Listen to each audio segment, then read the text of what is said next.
Okay. Right, here we go. Ready?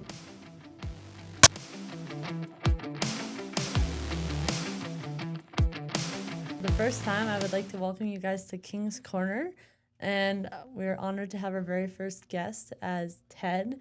He's been with our Supplement King family we've been open for like 5 years here now, and you've been with us for like every step of the way, so. Unofficially since the beginning, actually. Like before we even opened the doors? It was an accident, actually. I don't even think I know this. Okay, Tell us. I've worked in almost every supplement store in the city. Like I spent a year at GNC, I worked at Popeyes for 5, I worked at Reflex for 2, and then left the supplement industry. And so the idea of a supplement store opening where I had no ties to was kind of almost exciting. Absolutely. But I was also curious if someone local was opening the store. So I messaged the Supplement King page, just saying, hey, just curious, who's opening the store? And I had just opened my private gym because it's right around 2021, I think, COVID. Yeah. Yeah. So I just opened my gym only for about a month or two, and I get the response back. It's going to be opened by Wyatt and Charlie Bayless, and we want to hire you. And I was like, well, I don't want to work in a supplement store again. No. So I was way past that. But he's like, no, we saw your gym. It reminds us of our gym back home, and we'd like to hire you to train us. Now, Charlie ended up not being here enough for that, but I started training Wyatt pretty early on. Absolutely. And so it just kind of kicked off from there, and then it just became this mutual support sort of thing. Wyatt spoke very highly of me, and he was very good taking care of my clients. And one thing that really put Supplement King above, that really showed me how much Wyatt cared about the clients, there was a supplement I was telling my clients to take. And Wyatt calls me in the one day. He's like, I ain't talk to you. The supplement that your clients were taking has doubled in price. I don't feel comfortable selling them this at this price. Here are 2 options I can bring in if I get your okay. And I will bring this in because they're equal quality, better price. And I was just kind of blown away because so many stores, the prices go up and just is what it is. And he was like, this is not acceptable. I cannot support this practice, so I'm going to make a change, do something. And it really just blew me away after all my years in supplements to see an owner do that. So what were you like as a supplement worker then? Like how would you say you were like different from how Wyatt operated then? Not really. So granted, when I started working in supplements, I was still pretty new to working out. So I was, if it was new and flashy, I was excited about it. And then near the end, it started kind of changing when clients came in. Hey, I'm looking for a fat burner, most common one. I'm sure you get to hear that a lot. Yeah. And when I first started working in supplement stores, but okay, here's our best one. Here's our strongest one. Near my last couple of years there, it became a question of, okay, how's your diet? Absolutely. And then followed by, how's your protein intake? And for the most part, I started selling people protein powder when they came for fat burners because it's what they needed more. And I found because I was more honest with my clientele, they came back more regularly. They trusted my advice because a lot of people buy the fat burner, they don't get results, and they get frustrated. So they never come back in. Honestly, one of my go-to like favorite lines to say is like, do you want the truth or do you want the like facts? I was like, I'm not gonna like sell you something based on how much money I want to make. I'm gonna tell you something based on what I want you to succeed in. Well, that was the thing because I know nowadays supplement stores really don't do commission anymore. No. But back when I started, certain stores still did certain commission bases. Oh. I can probably talk about this now because GNC's gone, but they did something called PM, promotional money. And so the more you sold, the more money you'd make. And it was all kind of across the board. One company was paying us more than anybody else, but you still had to sell a certain amount of GNC products. And so there's all these numbers we had to make. So it wasn't even like what's best for the clientele, it's what hits your numbers. The advantage was I was good at doing both. I could hit my numbers with honesty and still make my promotional money. So it handled me really well, but I really enjoyed that after the year I was there, any other store I worked at wasn't doing that. It was just, how do you help your clients the best? Absolutely. Like we always say, like fuel your goals. So I feel like the way that you always sold is how we sell. Like we're not here to fuel our wallets. We're here to fuel you. Absolutely. Honestly, I want to ask as well then, because I know me and you have talked. You started off by going to Mount Royal for criminal justice. Am I right? Lethbridge College. Lethbridge College. Yep. Sorry, Nope. I'm going to Mount Royal. Okay. But yeah, so what like took you from doing that to like going into the world of health and fitness? Fluke. Just a fluke. So I always wanted to help people, and I always wanted to work with teams. So one thing I really wanted was to be a school resource officer. So that was a big thing for me. So I went to college and I got my full 2-year diploma from Lethbridge, and then spent a year working hospital security. And the more I kind of looked into that world, I realized I got to spend 10 years at beat cop. And I felt like those 10 years on the street, like people don't like cops. I felt like it would kind of break me down. And by the time I finally got to be a school resource officer, I wasn't going to be the same person I wanted to be. So I kind of started stepping away from it. It took a long time before it was actually like a switch. Because also in college, we had to like take fitness courses because we had to get ready for the fitness courses for policing. And that was kind of my first kind of step into fitness because I was not the fit kid. I was not the athletic kid. I wasn't even the sports kid. Like, it's still a joke these days. People name a sports team. I'll look at them and go, football? Because I don't know. Calgary Flames. Hockey. There you go. Goes by. So I was never going to be the fit guy. And it kind of just, because I needed it for college, I kind of started working a little bit, nothing really intense. And then at the end of the day, there's an old saying, breakups make bodybuilders. At the end of college, I went through a bad breakup. And it wasn't like, oh, I'm going to get a revenge body. Nothing against that. That's their goal. I've done that for someone. I did that for a girl once. She ended up married by the time we were done.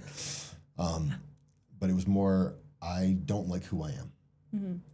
And I looked at my life, saw where I was, and like, I don't like who I am. I don't like my personality. I don't like my body. I want to lose a little bit of weight. And I was only 19, 20 at the time. So I was like, I'm just going to start and try to lose a little bit of weight. And so I started getting into fitness more and more. I didn't know what I was doing. I tried different things. I ran a 10K at one point. Did you just like wake up and you're like, I'm gonna run a 10K today, or did you like work towards that? So I kind of followed people around me because like the epiphany happened one day. I'm literally sitting in front of my computer. I'm playing World of Warcraft. I just finished off a full frozen pizza. There's Pepsi cans around me. I'm looking at my belly on my lap, and I'm like, oh, that's not okay.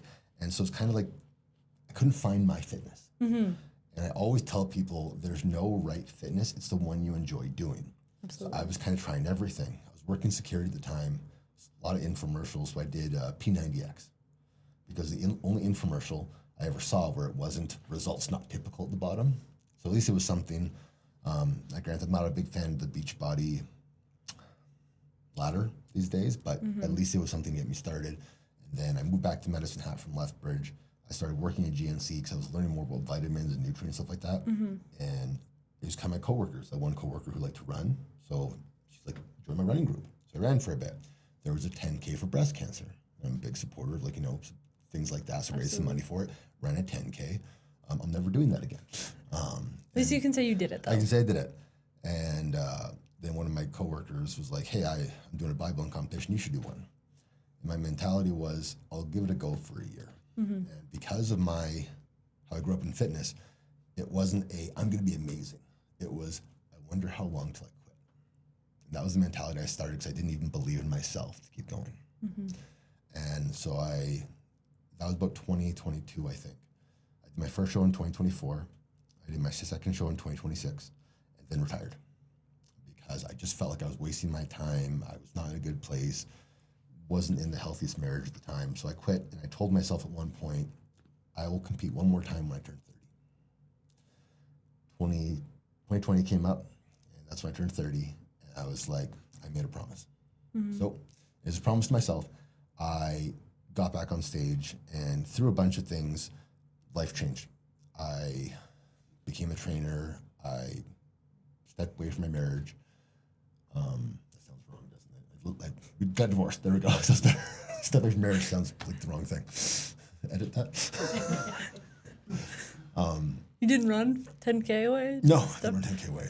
So I kind of started from scratch, and then that one show refueled my passion to get back into it. And then working with clients on top of that just kind of kept me going because suddenly it wasn't just something I'm doing to pass the time. It became something I'm doing to help people.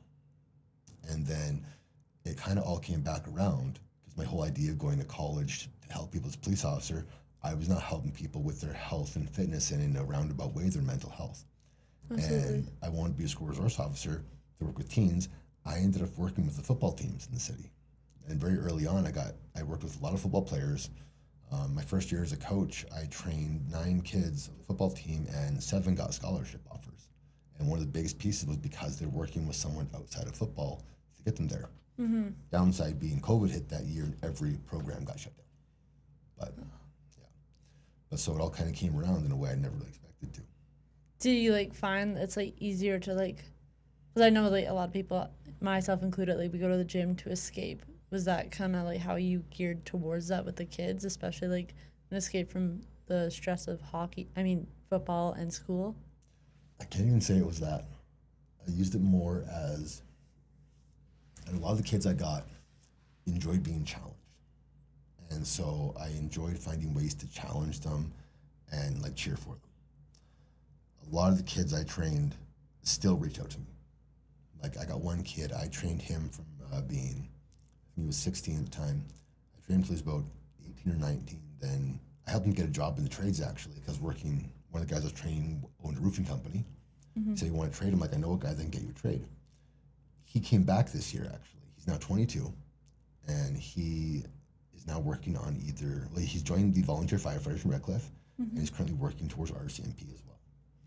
And he's not someone I ever expected to go that route, because when he was young, he was like, on his questionnaire, he wrote that he was drinking a 6-pack a week. He was 16, farm boy. And to see his life change, and to see like he's the ones that would come to me for advice and stuff like that. And I can't say how impressed I am by this kid, and just the way he's gone. And not that I'm saying that I'm the missing key that helps people get where they're going, but there's been a couple that told me that I've helped them kind of get on the right path. Absolutely. I mean, like, I kind of want to leeway into that with like supplements too. How like did your relationship change with that as well? As a trainer? Yeah. So the biggest thing was I stopped looking for things that were flashy. Mm-hmm. I started looking for things that were proven, because so many trainers, and I've had trainers like this, they make you buy all these supplements because they're sponsored by a brand. The first pro bodybuilder coach I ever hired, he made me use all these supplements by a brand I'm not even gonna say. I had to order them from the States. They were horribly expensive, and there was no benefit. But I didn't know enough at the time to realize. Mm-hmm. Now I know there's no benefit. Buying all these overpriced supplements from the States don't work. It was because he was sponsored by them, and he was trying to make more money off me. The only nice thing is this coach actually has a podcast now. He's not a coach anymore. And he's got on record saying that he was a terrible coach. And he was actually the reason why I was so against hiring a pro coach again. Luckily, my current coach, very different. And he understands, like, this is what you need. I don't really care what brand you use, as long as you use something good. Well, that's even how you are too. Because like, even I'll have this conversation with you. You're like, well, like, this is what I suggest. This is why I suggest this. Like, you don't just say this and we jump. You're like, this is why I want you to do this. I think that's very helpful in this like environment. Saying I always tell my clients, never feel bad asking me questions. If I'm asking you to do something and I can't explain it, I shouldn't be telling you to do something. Because I've had too many coaches that are like that. So if they don't understand why I'm saying take this type of protein powder, if I can't explain why, there's no reason to trust me. I also feel like if people understand why they're doing something, they're more apt to follow it. Absolutely. Like I've even had clients come into the store like, hey, my coach was like telling me to take this, this, and this, and this. I'm like, do you know why? They're like, no. I'm like, okay, it's all right here, but I'm a little bit worried for you. They're like, this just seems like too much. I'm like, okay, so that goes into like the discipline and how you stay on track and get your results. Mm-hmm. Because usually I actually don't see them again because it just becomes so much and they're not sure why they're doing it. And I think that's where like I want to give up because I'm confused mindset sort of sets in. Yeah. And I've seen coaches before that if depending what rate you pay per month, depends how many questions you can ask. I'm sorry, what? Like I've seen online coaches before that if you pay like, X amount of money, you can ask 10 questions a month. Is there like a set time frame for this? Like you have to send an email? That I don't know, but I've seen these before from like high level coaches. I'm like, what is wrong with you? Oh my goodness. A while back, I had a woman and she texted me a paragraph, like this huge long paragraph. And I messaged back, can I call you? And I called her and she's like, I'm really sorry to ask 1 questions. I'm like, Don't be. I wanted to call you so I can go over every single question with you, make sure you understand, and so that nothing gets left behind. It's hard through text sometimes to go over everything, even emails. Absolutely, yeah. So I was like, I'd rather just have a phone conversation and go through everything. If there's anything else you didn't ask me, or if I bring up more questions as we go, I want you to ask me now. Because that is the way a coach should do. It shouldn't be do as I say. It should be, here's the plan. I need you to trust me, but you need to actually trust me. Mm-hmm. That blows my mind. So I was stalking your website a little bit, and I saw like a few keywords that I actually loved. It was like work done here, work limits are shattered. Work is done, limits are shattered, like goals are conquered, and I think that aligns with like the Supplement King, like fuel your goals. How do you feel about like the discipline side of things, but also like giving yourself some like leniency with how you're possibly doing on that day? Because I know like I've seen other coaches where it's like you have to train 5 days a week, full throttle, no rest days if your body's fatigued, but like you're SOL. There are different limits to it. And so depending which my clients watch this, they'll kind of understand what they fall into. If you want to compete, it's that thing beyond how I feel. Mm-hmm. It's you have to for the most part. There is some leeway, but there's not much. Mm-hmm. However, that is a very small populace. And once again, that is competitors, and competitors like getting ready for a show. Getting ready for a show, getting ready for a meet is what it is. And if you are one of my more lifestyle clients trying to lose weight, one of my older clients in their 60s, day by day, I had a client, my client Chesco, and he just had 2 weeks where he was tired. So it became, let's do what we can. And we still came in, still worked, but it wasn't trying to break records. It was making sure we get the muscle going, get the activation. And then this week he came in and he felt great. He was way stronger, way better, and everything was smoother for us. But we just kind of worked our way through those couple days. Mm-hmm. Another one of my client works construction. He messaged me yesterday, hey Ted, I'm not sure I can make it today. I've been out in the heat all day, 37 degrees. And I think I'm just too tired. And I was like, Kate, do not come in. Get some water, get some electrolytes. One of my tricks was, I said, eat a pickle. If it tastes delicious, you're low on sodium. Very common thing. If you actually eat a pickle, it tastes amazing, your sodium's low. Pickles always taste amazing. They'll be extra good. Okay. Yeah. It's a good handy trick. If you ever feel like you are dehydrated, or like you feel like you're waterlogged, they'll tell you if you're low on sodium right away, because your body will crave certain things at once. And I find pickles usually pretty easy for most people to grab one, and they'll be like, this tastes way better than it should. Yeah. So I told them, like, don't worry about it.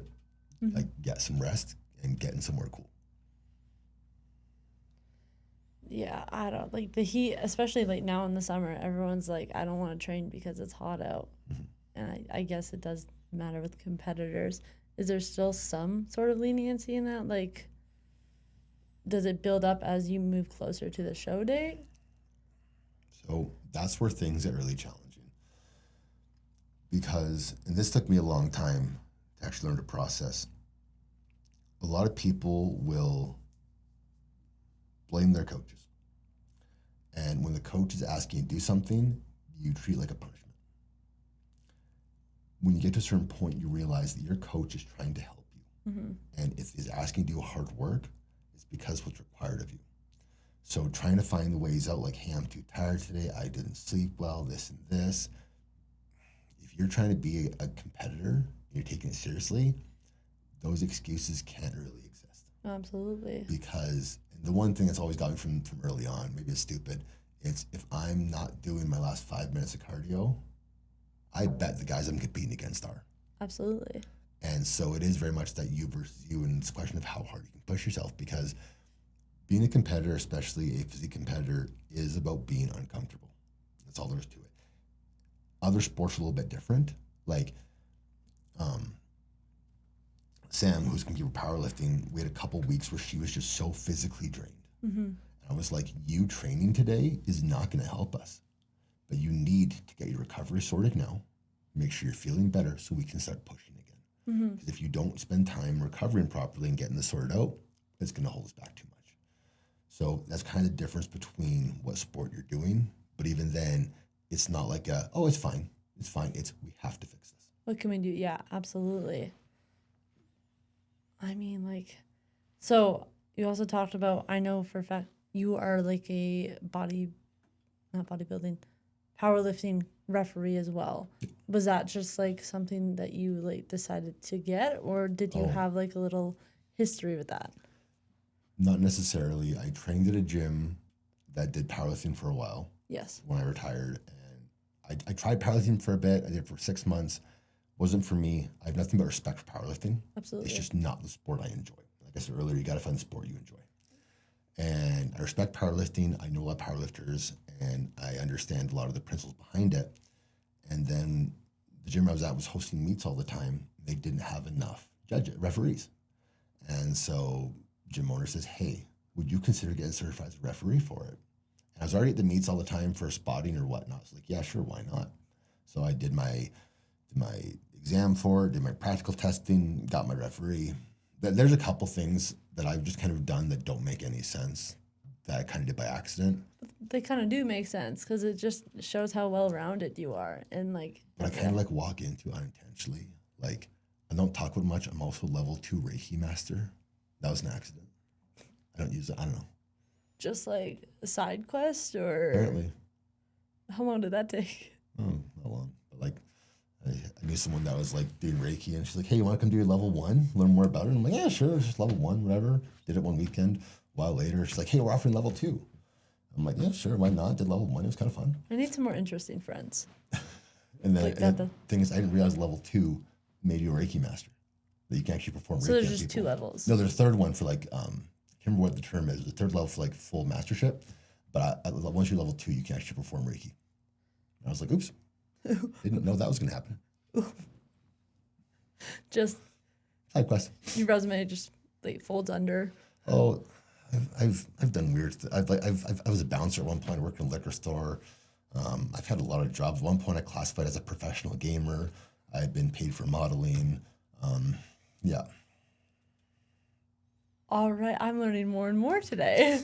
But honestly, I guess that does speak to who you are as a person. Probably the most down to earth people I know, and the perfect person that we want to have like on the podcast to talk about how like everything is earned. So you yourself just showed us that you put in the work for all of that. It's put in the work, and it's also being open for opportunities. That's one of the biggest things when I talk about like that. Like when I was 19 and getting into fitness, I was a very closed off person when I was younger days because had a lot of anxiety. And did you ever see that movie Yes Man? Yes. I took that principle seriously after I started getting into fitness. And I started saying yes to opportunities. And if anything, it's made my life so much richer and fuller. And a lot of the places I am now are because I've said yes to a lot of things. Because we get so scared and nervous about stepping in that comfort zone, you got to say yes. If Buddy had never said to me, hey, why don't you try bodybuilding? And I hadn't said yes, I wouldn't be here. If it wasn't, hey, why don't you get certified as a referee? I wouldn't have done that. If my mom hadn't said, hey, want to open your own gym? And I said, that's a dumb idea. Was that how that went? Oh, yeah. Because during COVID, things were just high stress and gyms were getting closed down. It threw off my training. I was up in Calgary the day after my nephew was born, actually. I talked to my mom, and she's like, well, open your own gym. And I said, well, I don't have $500,000, but thanks for the offer. Was that just like on a whim conversation? Like, what's No, next? I was And she's talking like, open a gym. I was more talking about how frustrated I was because it was during COVID. Okay. And just life was stressful, and just, people were always on edge. And then she's like, we have that garage in the back of your property. Turn it into a gym. I was like, thanks, Mom. I don't have $40,000 to do that one. 6 months later, almost the day, I was fully functional, business license, provisional, proposal, full commercial equipment, everything. Just like, yes. I said yes to it, kind of, like, I kind of said maybe. And when I opened the gym, it became a question of, I'm going to try this, but the second I hit a wall, I'm going to quit. You hit multiple walls, didn't you? I never found a wall. I was going to say, you just kept breaking through them. I was going to say you kept breaking through. I wish it was something like that. Things kept going so weirdly smooth that it's hard to not think this is what I was supposed to be doing the entire time. One of the best parts of this, and this is my favorite part of the story that no one believes, I needed mirrors for my gym. Mm-hmm. And so those big gym mirrors, they're expensive because they're custom made. Absolutely. And so I can't find things. So I'm buying mirrors off Marketplace that look terrible. Like that's all I could find. Just like a bathroom mirror here, a little. Basically, there's some full bedroom- body mirrors. I had a whole idea, like kind of lay them out in the wall and everything. That It would was a actually kind of horrible look cool idea. though. It would have been, but it would have really made the place look really cheap. And then A haunted house with random mirrors. pretty much actually, yeah. And then about I think 2 or 3 weeks before my gym was set to open, the contractor that was helping me with my stuff, he messaged me. He's like, "You still need gym mirrors, right?" I'm like, "Yeah, why?" "Someone is selling gym mirrors." I'm like, no one sells gym mirrors. A gym in town had closed down, and because of a non-compete contract, they could not sell any equipment within the city. The only thing they could sell was their giant, like 8x8 gym mirrors. Just What are the odds of that? So I got these giant gym mirrors that must have cost a ton to get custom made for like $200. that's serendipitous. That's what I mean. Like I kept trying to wait for a wall to stop me, and I never found a wall. And then suddenly I was open. All my old clients heard that I'd moved, showed up, and then it just kept going after that. And where do you see it continuing to go? As far as possible. This might sound really cheesy. I now feel like this is actually my life's purpose, and that this is what I'm supposed to be doing with my life. That's not cheesy at all. Sounds cheesy when I say it. No. I look at how I've helped people change and the way some of their lives have moved forward and stuff like that. And it all comes so naturally to me because a lot of people, they join the gym and then 6 months later they want to be a coach. And 6 months in, you're still learning. I worked out for 8 years solid. People ask me, "Can you coach me?" No, I don't know enough. And then same person that actually got me to get refereed is like, "Why aren't you a coach?" I'm like, "I don't know enough." He said, you do, Ted. Go get certified and come work for me." So I got certified. I took my ISSA, which is supposed to be one of the hardest training courses in Canada to do. At least that's what I was heard at the time. And I read the entire book, and because it's an 800-page textbook. Yeah. Right? And the way the exams are written, because every chapter has an exam, you have to read it cover to cover. There's no just like guessing. And someone asked me afterwards, "What'd you learn?" I went, "Nothing, I knew it all." And then later on, I took my nutrition through the Clean Health Institute through Dr. Lane Norton. I'm a big fan of Lane Norton, like how he presents facts. And I did his level 1 nutrition in 3 hours. And then I took his level 2 advanced nutrition thinking this is the part this is gonna be the secret stuff. I remember I was talking to my now wife, I'm like, "I'm gonna go start my course. And I'll talk to you later." And I call her an hour and a half later. "Yeah, I'm done. You done for the night?" "No, I passed." How long was it supposed to take? I don't know. But it was like video courses. And like the first 3 chapters were review from the first course, which I'd just done. So if you spaced them out more, they're probably more useful. But I kept kind of going through the course, doing the exams, and I got 100% everything. And so realizing maybe I know more about this than I give myself credit for. It seems like, well, And it's obvious. it's not that I know everything. It's just because I have passion for it and because I've always wanted to learn and better for my own benefit for the most part. The first 8 years was just trying to learn for me.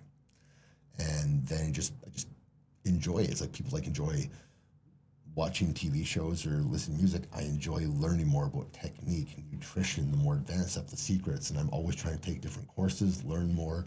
And it's not even so much to know more just because I'm curious. I just want to know. And I've never assumed that I know everything, which I think is a very important mindset for anybody in any industry. The second you assume you know everything, you're done. The second you assume there's still so much to learn is when you can keep growing. Would you say that's like a different version of who you are now to who you were when you were going for criminal justice? The difference, I know what you're asking, and the difference isn't going to be what you expect. Because I said I had a lot of anxiety growing up. And so me going for criminal justice, it was more of a question of I can't achieve anything in life. So I'm going to try and do something that seems feasible to me. And now my mentality is, this is impossible. So why can't I do it? I used to back away from challenges, and now a challenge is just something to be conquered. Mm-hmm. And for someone growing up with like really bad anxiety, that's one of the hardest mind shifts ever. And it's a very different thing to think that you can achieve anything. And not there's not going to be struggles along the way, but I look at challenges very differently than I used to. Because back then it was like, don't draw attention, don't make a scene, hide in the back, fade in somewhere. And now it's not even look at me, it's the I'm going to do what I need to do, and whatever happens, happens. So if you were to look your younger self in the eye, is like what would you tell him to, like, I don't know, maybe cheat faith and get where you are now, but not cheat that because that whole route is how you got here. You're right. Like people always say, if you go back in time, what would you do differently? And I like where I am now. There's been a lot of struggles, a lot of hardships, a lot of heartbreak, a lot of like financial issues, life stress, everything. But it brought me where I am now. If it hadn't, some days I go and stop and look at things and look at domino effect in life. Mm-hmm. If I hadn't opened a gym, I never met my wife. A lot of the friends I have now, if I hadn't opened a gym, never would have met them. And I look at all the good that has come from what I'm doing, and you can't change that, and you can't skip that. There's no way to do that. And like, there's a thing on Facebook that you can go back in time and give your younger self some advice. And one of them I saw was like, do it in 3 or 4 words. And I think the only thing I could ever say to myself was that you aren't even you yet. Because I look at who I was back then and who I am now, and they're not the same person. And I see it a lot when I run to somebody from high school. Mm-hmm. Like I said, I was not the fit person. Actually, I just had someone from high school sign up with me. And I made a comment during the initial consult, like, yeah, I'm not where anyone expected me to be right now. And she said, no, when I was looking for trainers in Medicine Hat and I saw your name, I thought that can't be the same Ted Finkelman. There's no way. So like I said, I was not a fit person, not a forward person, not a driven person. Driven, probably the most important part of that entire thing. Like I did nothing. And now it's a question of, what can't I do? Well, what we've been saying lately is everything is earned, not given. And I honestly think that you just embodied that entirety of it, and you started us off on a great foot. I thank you honestly so much for coming in here today and being our very first guest. My pleasure. I really enjoyed it. And if anyone wants to like get in touch with you and like work with you, what's the best way to go about doing that? If you were to search Hulk Fitness online, you'd find my Instagram, you'd find my webpage, my YouTube channel, pretty much everything. All your funny reels. All the funny reels. All the funny reels. Me with my dog, me dancing around, me making fun of my wife, or making fun of me, and there's some fitness content sprinkled in there Just a somewhere. little bit. Yeah, once in a while. Yeah, so Hulk Fitness, hulkfitness.ca is my official website. People can reach out to me from there. And I always say, it's really bad for business. People always ask you to figure out what's your preferred type of client. I say somebody that wants to make a change. I've trained people from 16 to 82 different goals. As long as you want to make a change, I want to talk to you. Absolutely. Thank you for coming on today. My pleasure. Thanks for having me. Of course. And I will see you guys next time on Kings Korner.